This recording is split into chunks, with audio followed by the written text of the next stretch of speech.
آپ کی جماعت کے بارے میں یہ کہا جاتا تھا کہ اسٹیبلشمنٹ نے آپ سے دھرنا کروایا، فیض آباد کا دھرنا، فوجی وردی میں فرد ہے وہ پیسے دے کے کہہ رہا ہے کہ آپ بھی ہم میں سے ہیں، تو وہ کیا کہانی تھی الفت کی؟ یہ دھرنا ہوا کیوں، پہلے تو یہ بات طے کریں، پھر یہ ہوا کیا اور پھر کیا کیا ہوا۔ کمیشن میں جانا چاہیے، یہ میجر پارٹی یہ تو کہہ کہ ہمیں بلایا کیوں نہیں جا رہا، فیصلہ میرے خلاف کرنا۔ مذہب تب آنا تھا کہ عمران خان بھی الیکشن میں ہوتا۔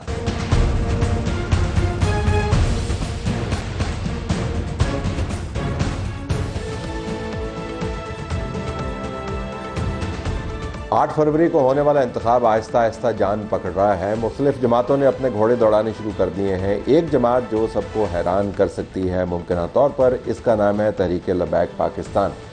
یاد رہے کہ موجودہ صورتحال میں تحریک لبیک پاکستان ان جماعتوں میں سے ایک جماعت ہے جنہوں نے پاکستان بھر میں سب سے زیادہ کینڈیڈیٹس کھڑے کیے ہیں۔ یہ بھی یاد رہے کہ 2018 میں لاہور کے تمام حلقوں سے اس جماعت نے اپنے کینڈیڈیٹس کھڑے کیے تھے۔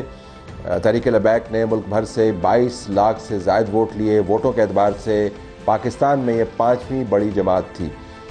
قومی اسمبلی میں ڈالے گئے مجموعی ووٹوں کا تناسب اتنا زیادہ نہیں تھا، مگر پھر بھی 4.1% کے تناسب سے تحریک لبیک نے اپنا لوہا منوایا۔ پنجاب میں ان کی حالت اس سے بہت بہتر تھی۔ ووٹوں کے اعتبار سے یہ تیسری بڑی جماعت بنی اور پنجاب کے مختلف اضلاع سے 16,90,000 ووٹ حاصل کیے۔ آپ کو یہ بھی بتا دیں کہ پنجاب سے قومی اسمبلی کی 141 نشستوں میں سے 139 پر اپنے امیدوار کھڑے کیے تھے، جس میں سے تقریباً نصف نے تیسری پوزیشن حاصل کی۔ سعد رضوی جو ایک شعلہ بیاں مقرر ہیں، ان کا خیال ہے کہ اس مرتبہ ان کی جماعت نے پھٹے چک دینے ہیں۔ ہم نے سعد رضوی سے انٹرویو کا بندوبست کیا اور مختلف معاملات پر ان کے اسٹوڈیو میں بیٹھ کر ان سے بات کی۔ اس مرتبہ انتخابات کی جو تیاری ہے وہ پچھلے انتخابات سے کتنی مختلف ہے؟ اس کے اوپر اگر آپ ہمیں بتائیں، کتنے کینڈیڈیٹس فیل کر رہے ہیں، کہاں سے؟ خود تو آپ شاید 2 قومی اسمبلی کی نشستوں سے لڑ رہے ہیں۔ جی بسم اللہ الرحمن الرحیم، بہت شکریہ۔ جو الیکشن ہے وہ 2018 سے 2023 تک ہم نے گراؤنڈ پر ورکنگ کی ہے، اور باقی تمام جو چیزیں ہیں، آلات ہیں، وہ سوشل میڈیا ہو، سیاسی میڈیا ہو، کسی وہاں تک تو ہماری رسائی جہاں تک ممکن ہوئی ہم نے کی ہے، لیکن ہم نے گراؤنڈ پر ورکنگ کی۔ الحمدللہ ہم پہلے سے زیادہ زور اور پہلے سے زیادہ تعداد میں اور پہلے سے زیادہ طریقے سے ہم آئے ہیں الیکشن کے اندر، اور ہم نے یہ اعلان کیا تھا تحریک لبیک پاکستان نے کہ الیکشن جس وقت بھی ہوگا تحریک لبیک تیار ہوگی۔ اور تو ہمیشہ ہی آپ تیار رہتے ہیں، تو ریلیز تو آپ کی چلتی رہتی ہیں، کام الیکشن کے لیے ہم نے اعلان کیا تھا کہ الیکشن جس وقت بھی کرائیں، ہماری یہ ہے کہ آئین کے مطابق کرائیں دیں۔ اگر اس میں بھی کوئی رستے نکالے گئے تو بھی جس وقت الیکشن کا اعلان ہوگا، وہ 30 دن میں ہو، 60 دن میں ہو، 90 دن میں ہو، تحریک لبیک تیار ہوگی۔ 2 حلقوں سے الیکشن کے لیے میں نے خود کاغذ جمع کروائے ہیں۔ بہرحال یہ سمجھیں کہ تحریک لبیک کرین کا جہاں سے نشان ہے، وہ میں ہر جگہ میں خود لڑ رہا ہوں الیکشن، اور میری جماعت لڑ رہی ہے۔ تقریباً آپ مجھے بتا رہے تھے 88 یا 90% حلقوں پر آپ نے اپنے کینڈیڈیٹس جو ہیں وہ کھڑے۔ جی، سندھ میں تقریباً 85%، پنجاب میں 95%، اور بلوچستان میں تقریباً 55%، اور KPK میں بھی تقریباً اس ٹائم ہے 57%۔ 2018 کے انتخابات میں تجزیاتی طور پر آپ کی جماعت کو متعارف کروایا گیا آپ کی اپنی کارکردگی نے۔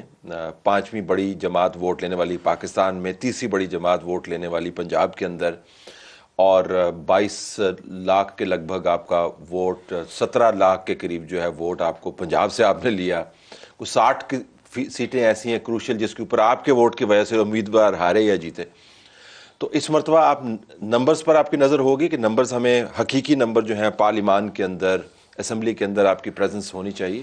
دیکھیں، ہم تو جیتنے کے لیے آئے ہیں، ہم تو جیتنے کے لیے ہیں، لیکن حقائق بھی ہماری نظروں سے اوجھل نہیں ہیں۔ ہم حقائق پر بات کرتے ہیں۔ بہت ساری ایسی جگہیں ہیں جہاں پر ہم نے محنت کی ہے، اور جہاں پر ہمارے لوگوں نے پچھلے 5 سال ورک کیا ہے، لوگوں سے تعلقات رکھے ہیں، لوگوں سے باتیں کی ہیں۔ اب دیکھیں کہ اگر آپ الیکشن فیئر ہوں اور سارے معاملات ہوں، تو جیت ہار سے بلا مبالغہ ہم مقابلے کے لیے آئے ہیں، اور انشاءاللہ مقابلہ کریں گے۔ پہلے بھی مقابلہ کیا ہے ہر میدان میں، کوئی بھی میدان ہو، تو انشاءاللہ اب بھی مقابلہ کریں گے، اور ہمارے لوگوں نے بہت ورک کیا ہے، محنت کی ہے۔ دیکھیں، قوم کی جو بنیادی وجہ ہے نا کہ وہ ووٹ کیوں دیتی ہے، وہ کہتی ہے کہ مشکل وقت میں ہمارے ساتھ کھڑے رہے۔ یہ ایک پہلا ہے کہ مشکل وقت میں ہمارے ساتھ کون کھڑا ہے. تو دیکھیں کرونا آیا, مشکل وقت ترین وقت تھا, تحریک لبیک کھڑی رہی قوم کے ساتھ. آپ نے دیکھا ہوگا کہ ہم نے ایک وہ راشن گھر تک پہنچاؤ کی ایک مہم چلائی, جب سارے ماسک لگا کر اور جناب وہ کیا کہتے ہیں اس کو اندر گھروں میں اپنے آپ کو کوارنٹین کیا ہوا تھا. اس وقت بھی ہمارے کارکن, ورکر, ذمہ دار ہر اوپر سے لے کر نیچے تک میدان میں تھا. پھر اس کے بعد سیلاب آیا, آپ نے دیکھا وہ ہم نے کتنی بڑی کمپین کی لوگوں کو. ہمارے پاس جو نمبرز ہیں وہ تقریباً 9.5 لاکھ کے قریب لوگ ہیں, اور باقی جو 2.5 لاکھ ہیں وہ تقریباً اتنے لوگوں کو ہم نے ریسکیو کیا ہے, یعنی کھانا پہنچایا, پانی سے نکالا, ٹینٹ فراہم کیا گھر تک. یہ ہمارے پاس نمبرز ہیں, وہ سارے ہم دکھانے کے لیے بھی تیار ہیں. تو جو راشن ہے وہ بہت بڑی تعداد ہے. پھر اس کے بعد ملک کے اندر ناموس رسالت کا مسئلہ آیا, پھر بھی ہم میدان میں تھے. پھر اس کے بعد ختم نبوت کا مسئلہ آیا, تب بھی ہم میدان میں تھے. عافیہ صدیقی کا مسئلہ آیا تو ہم قوم کے ساتھ تھے, اپنا آواز بلند کی, کھڑے رہے. پھر اس کے بعد مہنگائی کا مسئلہ آیا, آپ نے دیکھا کراچی سے لے کر سرائے عالمگیر تک لانگ مارچ کیا. تو ہم تو قوم کے درمیان موجود رہے ہیں. اب قوم کے ہاتھوں میں وہ کہتے ہیں کورٹ میں بال ہے کہ وہ جدھر کک کرے. سیاسی ماحول بھی کوئی موافق لگ رہا ہے اس طریقے سے کہ پی ٹی آئی کا جو ووٹر ہے وہ مخمصے کا شکار ہے, اس کی پارٹی کے پاس اب سمبل نہیں ہے, اور ان کا ماننا یہ ہے کہ ان کے خلاف باقاعدہ ایک کاوش کی جا رہی ہے ان کو الیکشن میں سے نکالنے کی. نون لیگ کے اوپر پی ڈی ایم کی حکومت کا بہت بڑا بوجھ ہے. پیپلز پارٹی زور لگا رہی ہے لیکن وہ بھی پی ڈی ایم کی حکومت کا حصہ رہی ہے. تو آپ کو لگتا ہے کہ اس مرتبہ آپ کے پاس ان ووٹس کے علاوہ جو آپ کے تحریک کے ووٹس کے ساتھ جڑے ہوئے ہیں کینڈیڈیٹس کے ساتھ, اور ووٹس بھی آپ لینا چاہیں گے؟ کس جماعت کا ووٹ بینک توڑنے کا یا اس کو حاصل کرنے کا آپ کے پاس ہے کوئی تجزیہ اس پر؟ دیکھیں ہم آخر سے شروع کرتے ہیں پیپلز پارٹی سے. بلاول صاحب اب نواز شریف صاحب کے خلاف باتیں کر رہے ہیں, اور مطلب کھلے عام مطلب یہ کہہ رہے ہیں کہ ہم اس کو چوتھی بار وزیر اعظم نہیں دیکھنا چاہتے اور یہ وہ. میں آپ کو یہ گارنٹی سے کہتا ہوں کہ بلاول بھٹو اور پیپلز پارٹی کے ووٹوں سے ہی نواز شریف وزیر اعظم بنے گا. یہ بات طے ہے. اگر کس نے طے کی ہے؟ یہ کس نے طے کی ہے؟ یہ انہوں نے خود طے کیا ہوا ہے. آپ دیکھیں, ہم ماضی دیکھ کر حال کا فیصلہ کریں گے نا. تو پی ڈی ایم کی گورنمنٹ میں جو وزیر اعظم بنا وہ شہباز شریف ہے, اور شہباز شریف کس کے ووٹوں سے وزیر اعظم بنا؟ پیپلز پارٹی کے ووٹوں سے. نواز شریف 2013 میں کس کے ووٹوں سے وزیر اعظم بنا؟ تو ہم ماضی دیکھیں گے, وہ حال میں مستقبل میں تو جو ابھی جو وہ کہہ رہے ہیں تو آپ کے خیال میں یہ طے ہے, یہ نورا کچھ تھی, یہ تو طے ہو کے یہ گورنمنٹ سے باہر آئے ہیں نا. یہ بات طے کر کے آئے ہیں کہ ہم باہر جا کے الیکشن علیحدہ علیحدہ لڑیں گے اور اندر آ کے پھر مل کر کھائیں گے. وہ کہتے ہیں دکھانے کے لیے, یہ کھانے کے لیے, تو یہ مل کر ہوگا. تو یہ تو ہوگی پیپلز پارٹی. یہ پیپلز پارٹی. اب آ جائیں پی ٹی آئی. دیکھیں پی ٹی آئی کے ساتھ جو کچھ ہوا, دیکھیں ہم اس مرحلے سے گزرے ہیں, کل عدم کے مرحلے سے گزرے ہیں, ہم 4 شیڈول کے مرحلے سے گزرے ہیں. یہ تمام مراحل سے ہم گزر کے آئے ہیں, اور ہم نے یہ ان کو منہ پر کہا تھا کہ ہم گزر آئے ہیں, آپ کی باری ہے. اب انہیں حوصلہ نہیں ہارنا چاہیے, وہ جیسے بھی حالات ہوں انہیں ڈٹ کر مقابلہ کرنا چاہیے. ٹھیک ہے, وہ ان کا موقف ہے نا, وہ اپنے موقف پر قربانی دیں. ہم نے اپنے موقف پر قربانی دی ہے. اور لوگ کہتے ہیں کہ آپ اب عمران خان کے خلاف اس لیے نرم باتیں کرتے ہیں کہ آپ ان کا ووٹ بینک چاہیے. بالکل چاہیے, ان کا ووٹ بینک بھی چاہیے, ہر پاکستانی کا ووٹ چاہیے, مجھے آپ کا ووٹ چاہیے, مجھے ہر ایک کا ووٹ چاہیے. میری تو کوشش ہوگی کہ بلاول میں ووٹ ڈالے, میری تو کوشش ہوگی نواز شریف بھی ہمیں. دیکھیں میں مطلب ظاہر سیاست میں ہے تو ووٹ کے ساتھ تو مجھے چاہیے, لیکن اگر آپ کہیں کہ اس کے خلاف بات, تو ہم نے عمران خان کے خلاف اس وقت بات کی ہے جب وہ بات کے مقابلے میں گولی مارتا تھا, جب وہ بات کے مقابلے میں 8 ماہ جیل بھیجتا تھا, جب وہ بات کے مقابلے میں منہ پہ ہاتھ پھیرتا تھا کہ ایسی کی تیسی. ہم نے اس وقت اس کا سامنا کیا. اب تو اس کے بعد سامنے لیے بات, اس کے خلاف بات کرنا, میں یہ سمجھتا ہوں کہ بات بنتی نہیں ہے. اب تو جو میدان میں موجود ہے, حاضر لوگوں کی بات ہوتی ہے, وہ جب آئے گا میدان میں. اور ابھی الیکشن کا مزہ تھوڑا کرکرا ہو گیا. مزہ تب آنا تھا کہ عمران خان بھی الیکشن میں ہوتا, پھر پتہ لگ. دیکھیں سوشل میڈیا کی ورکنگ اور چیز ہے, میں آپ کو گارنٹی سے کہتا ہوں, لیکن انہوں نے 5 سال میں گراس روٹ لیول پر کوئی ورکنگ نہیں. ٹھیک ہے, ہاں وہ کیمپین سے ہوا بنائیں اور ساری چیزوں کا استعمال کریں, لیکن 5 سال میں انہوں نے گراس روٹ لیول ایک عام آدمی کے لیے کیا کیا؟ تو سوشل میڈیا کی مقبولیت سے ہم متاثر نہیں ہوتے؟ نہیں, سوشل میڈیا پر دیکھیں, سوشل میڈیا پر جتنی ہمارے خلاف کمپین کی ہے پی ٹی آئی نے, اس سے کیا ہوا ہمیں؟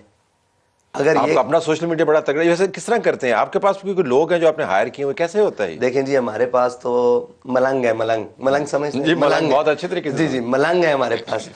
اور جو بین الاقوامی بیانیہ ہو اور جو ہو پی ٹی آئی کا کرتا دھرتا بیان یا نون لیگ کا لاکھوں کروڑوں نہیں اربوں روپے ان کے بجٹ ہیں سوشل میڈیا کے لیے علیحدہ ہے. یہ آپ سارے مجھ سے بہتر جانتے ہیں. ہمارا ایک ورکر ہے جس کے پاس اتنی پاور ہے وہ 100 روپے کا پیکیج لگاتا ہے ان کی ہر چیز اڑا دیتا ہے. یہ ہم آپ کو گارنٹی سے کہتے ہیں اور کچھ نہیں آپ کے سامنے. ٹھیک ہے ہم نے چیزیں کی ہوئی ہیں لیکن باقاعدہ جو ہے نا وہ ہم دیکھیں ہم بین ہیں, ہم ٹویٹر پہ بین ہیں, ہم فیس بک پہ بین ہیں, ہم ساری چیزوں میں, ہم واٹس ایپ تک بین ہیں. تو اس کے باوجود آپ کے ٹرینڈز بڑے پاپولر ہوتے ہیں, آپ ہمیشہ ٹرینڈ کر رہے ہوتے ہیں. یہ تو ملنگ ود موبائل, یہ وہ والا کمبینیشن. ملنگ ود موبائل اینڈ ملنگ ود مدارس. ٹھیک ہے, ہر وقت کام کرتے رہتے ہیں الحمدللہ, اور ہر وقت کام کرتے ہیں. اور دیکھیں اخلاص عمل مانگنے آگانے کو ہم سے. دیکھیں ایک طرف دنیا کے تمام وسائل ہونا اور ایک طرف اخلاص ہو تو جیتا ہمیشہ اخلاص ہی ہے. تو پی ٹی آئی یہ ہوگی, تو نون لیگ وہ جو آپ نے بتایا تھا نا 3 ہے نیچے سے شروع کرتے ہیں. جی نون لیگ, دیکھیں نون لیگ تو اس وقت طے کر کے آئی ہے کہ ہم نے کیا کرنا ہے اور کیا کرنا ہے. نون لیگ اس وقت قوم کے پاس نہیں جا سکتی, یہ میں آپ کو گارنٹی سے بات کرتا ہوں. اور جو انہوں نے پچھلے پی ڈی ایم کی گورنمنٹ میں قوم کا بھرکس نکالا ہے نا, دیکھیں ایک تو نفرت ہے ان سے. نفرت یہ ہے کہ آپ آج آئے ہیں قوم کے مسیحا بن کر. قوم کو جب آپ کی ضرورت تھی آپ کا پہلا حق یہ تھا کہ آپ قوم کے ساتھ وقت گزارتے. میں یہ سمجھتا ہوں کہ اگر نواز شریف جیل سے, لندن سے نہیں, اگر جیل سے مینار پاکستان آتا تو منظر کچھ اور آتا.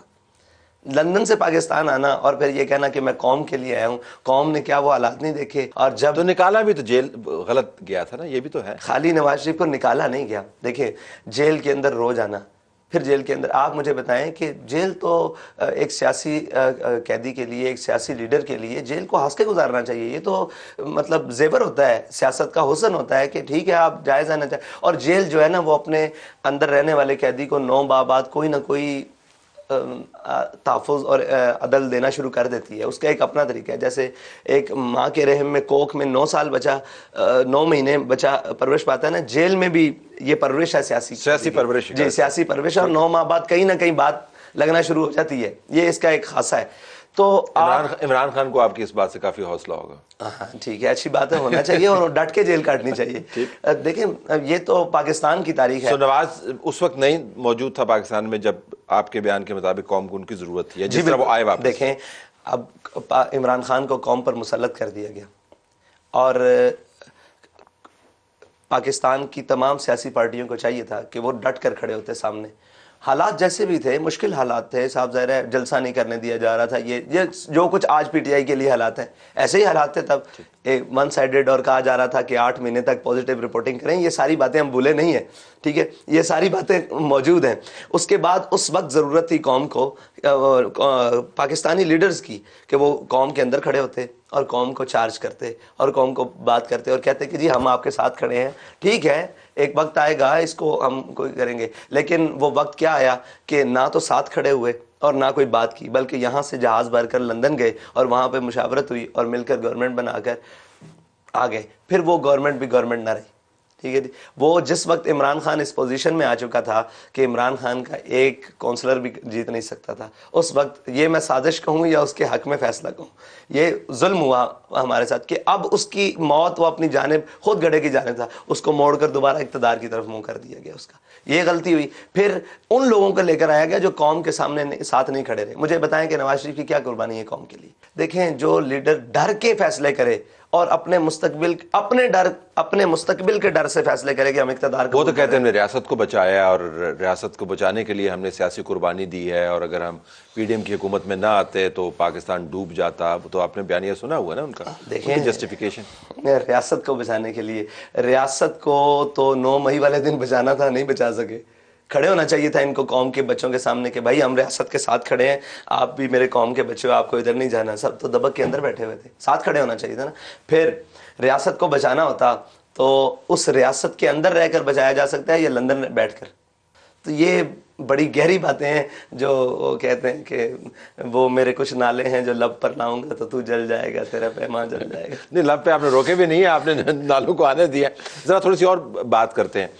آپ کی جماعت کی جو اٹھان ہے, جو پاپولر امیجنیشن کے اوپر میڈیا کے زاویے سے آپ بات کریں, جو آپ کی کوریج کے حوالے سے فیئر نہیں ہے، مجھے یہ بھی ماننا چاہیے. آپ کی کوریج کا کوانٹم جو ہے میں میڈیا کے اوپر دیکھتا ہوں وہ نہ ہونے کے برابر ہے مین اسٹریم میڈیا کے اوپر، لیکن اس نے آپ کی سیاسی صحت کو کوئی نقصان نہیں پہنچایا. لیکن اصول کی بات ہے، کوریج ہونی چاہیے، سینسرشپ بھی آپ پر ہے. لیکن ایک وقت ایسا بھی تھا جب آپ کی جماعت کے بارے میں یہ کہا جاتا تھا کہ اسٹیبلشمنٹ نے آپ سے دھرنا کروایا، فیض آباد کا دھرنا.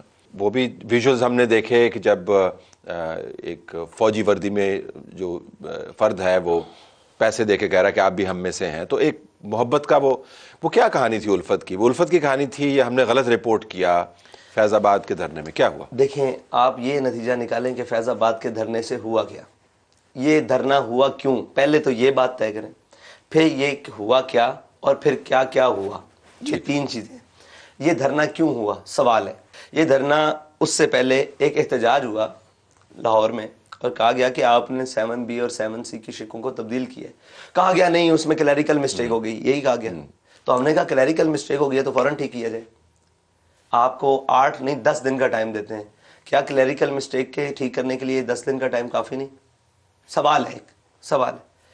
پھر کہا گیا جی وہ فلاں نے کیا، فلاں نے کیا، فلاں نے کیا. بھائی جس نے بھی کیا، آپ کلیریکل مسٹیک کو ٹھیک کر دیں. 10 دن تک انتظار کیا گیا، بالکل کوئی توجہ نہیں. پھر اس کے بعد بہت سارے لوگ بھی گئے، ہم بھی گئے فیض آباد میں اور جا کر دھرنا دیا. تقریباً 19 دن مذاکرات چلے. 19 دن میں تقریباً کوئی درجنوں دور ہیں جو مذاکرات کے ہیں. اس میں بڑے بڑے نامی گرامی لوگ شامل ہیں، راجہ ظفر الحق، احسن اقبال، یہ نامی گرامی اور باقی سارے لوگ اس میں شامل ہیں جو اس وقت تقریباً وزراء کی سیٹوں پر شامل تھے یا بڑی بڑی نون لیگ کی سیٹوں پر بھی. اور ان سے کہا گیا کہ یار آپ کلیریکل مسٹیک تو ٹھیک کریں. نہیں تیار. ہم نے کہا دیکھیں آپ یہ جو کر رہے ہیں نا، اس کے مجرم کو آپ کو سامنے لانا پڑے گا. وہ کیا ایسی بات ہے کہ جو آپ قوم کے سامنے لانے کے لیے تیار نہیں؟ تو نون لیگ کی بہت بڑی شخصیت نے آتی ہے. ہم نے کہا کہ ہمارے نزدیک مجرم جو ہے نا وزیر قانون ہے زاہد حامد. تو یہی دیکھ لیں کہ ہمیں یہ ہماری جب اجلاس ہوا ہے تو ہمارے لوگوں نے کہا کہ یہ شخص مجرم ہے، اس کو بچانے کی کوشش کی جا رہی ہے. آپ ایک کلیریکل مسٹیک ٹھیک کریں اور مجرم کو سامنے لے کر آئیں.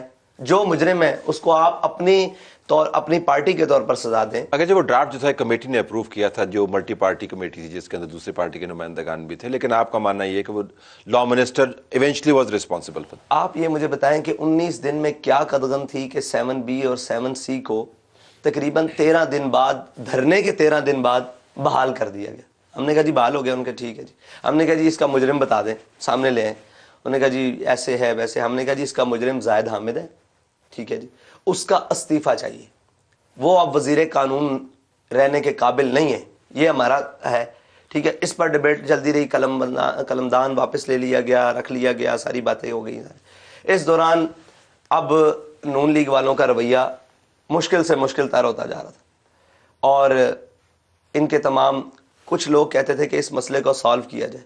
کچھ لوگ جا کر ان کو کہتے تھے کہ نہیں، اس مسئلے کو بزور بازو سالو کیا جائے. آج یہ بات منوا لیں گے، کل یہ آپ سے اور کوئی بتوا آگے، کل وزیر اعظم کا استعفیٰ مانگ رہے ہیں. کچھ لوگ کون تھے؟ کیونکہ نون لیگ میں تو نون لیگ والے، نون لیگ میں کون ایسا تھا جو آپ سے ٹیک آن کرتا؟ ان کی تو پولیس باتیں نہیں مان رہی تھی، آپ کے بندے ریڈ کرتے تھے، پولیس والے بھاگ جاتے تھے. مطلب وہ تو بڑی مشکل میں تھے. کس نے ریڈ کیا؟ مطلب جب لڑائی بڑائی ہوتی تھی. اب میں آپ کو طلعت صاحب حقائق کی نظروں سے دیکھیں. آپ کو پتہ ہے کہ جس دن ہم پر آپریشن ہوا ہمارے کتنے لوگ جیلوں میں تھے؟ نہیں معلوم. اگر پولیس ریڈ کرتی تھی، ان کی بات نہیں مان رہی تھی، تو جیلوں میں کس نے اٹھا کر ڈالا؟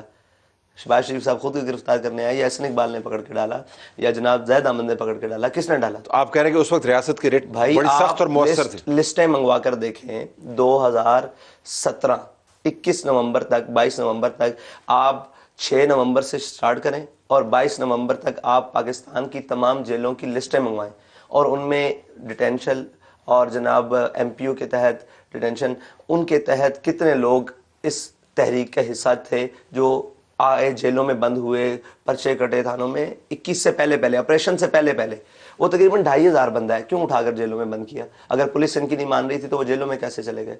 یہاں پر جہاں ہم رہتے ہیں، بابا جی رہا کرتے تھے، وہاں پر تو تقریباً کوئی 2 جمعے نہیں پڑھانے دیے گئے.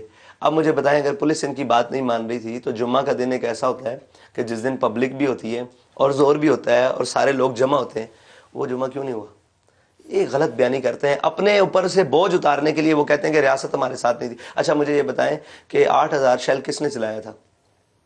خود پکڑی ہوئی تھی گن احسن اقبال نے, یا خود پکڑی ہوئی تھی راجہ ظفر اللہ نے, یا جو بھی ان کے جو باتیں کرتے ہیں کہ رانا ثناء اللہ خود کھڑا ہوا تھا, ہمیں تو وہاں کوئی نظر نہیں آیا. ہاں ایک دفعہ ایک شخص نظر آیا, اس کا میرے نام میں ذہن نہیں ہے, وہ اوپر پل کے اوپر, اور وہ کھڑا ہو کر آپریشن کی نگرانی کروایا. تو ریاست نے بھرپور کارروائیاں کی, اپنی بھرپور طاقت کا استعمال کیا. دیکھیں بھرپور ترین طاقت کا, واٹر کینن استعمال کیا, بلٹ استعمال کی. مجھے بتائیں 8 شہداء کا نام لیا آج تک کسی نے فیض آباد کا؟ سوال یہ ہے کہ ان کو کس نے شہید کیا؟ پھر اب معاہدہ کیا نا, تو معاہدہ میں یہ لکھا آپ نے کہ ان کا نام لینا چاہیے, ان کے فیض آباد کا جو مشہور معاہدہ تھا. کیونکہ ابھی میں نے اس کو آگے بلڈ کرنا ہے, میں نے پھر فیض آباد کی ججمنٹ کے اوپر آنا ہے, قاضی فائز کے اوپر بھی آنا ہے.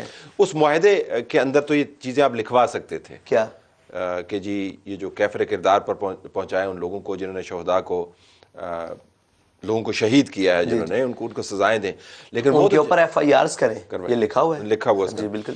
تو اس کے بعد اس کے اندر پھر جنرل باجوہ کی تعریف بھی ہے, جنرل فیض نے اس کو سائن بھی کیا ہوا تھا. یہ لوگ ہاں کہ ان کو کہ مدد انہوں نے کی اور بڑا اچھا انہوں نے کردار ادا کیا. اس قسم کا ایک جملہ ہے میرے خیال میں, آپ نکالیں پھر ہم دیکھتے ہیں اس کے اوپر کیا لکھا ہوا ہے, کہ ہم جملہ دیکھ لیتے ہیں, ہو سکتا ہے ہو, لیکن میرے ذہن میں نہیں ریفرنس ہے اس کے اندر. نہیں, وہ باوساطت, صرف ایک لفظ ہے باوساطت جنرل فیض. الفاظ جی میں آپ کو بتاتا ہوں ان کا سگنیچر ہے. اس کی بات یہ ہے کہ ہمارے سامنے ایک بندہ 19 دن تک کئی دوروں میں بیٹھا ہوا ہے اور وہ کسی بات کو نہیں مان رہا, اور ہم نے بھی ان کو مذاکرات کے لیے نہیں بلایا. ٹھیک نہ ہم تو جانتے نہیں تھے بھی جنرل فیض صاحب کون ہے, جناب احسن اقبال کون ہے اور یہ کون ہے. ہم تو اپنا مدعا لے کر گئے. ہمارے سامنے جو لوگ بیٹھے تھے آخری وقت میں, یہ لوگ اپنے لوگوں کے ساتھ آئے, انہی کے ساتھ, اور آ کر کہا کہ ہم آپ سے بات چیت کرنا چاہتے ہیں. تو ہماری طرف سے جو ایک کمیٹی طے تھی جو مذاکرات کرتی تھی, وہ ان کے ساتھ ملنے کے لیے چلی گئی اور ان کے ساتھ ساری باتیں کی. اس میں